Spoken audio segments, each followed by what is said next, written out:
Imagine you're holding the world's most impressive phone in your hands. What would it look like?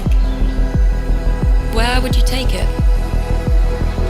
How would it feel in your hands? What would you do with it? Could you move things around in different windows? Could you multitask? I mean, really multitask.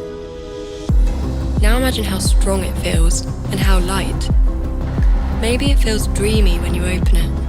Maybe the display is state of the art and the materials are just as advanced. Or maybe it just looks beautiful. Or perhaps you just take the perfect picture with it.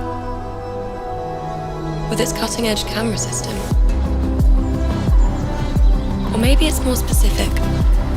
Maybe you'd capture more light and more colour than ever before.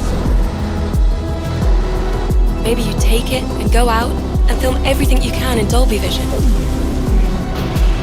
Just to play it back in Dolby Vision later.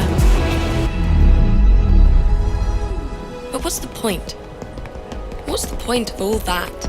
Unless it also has a massive battery and super fast charging.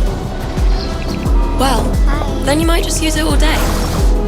Actually, I think if you imagine that phone, and it became a reality, you'd finally have a phone that can do everything you want. A phone that's truly open for everything.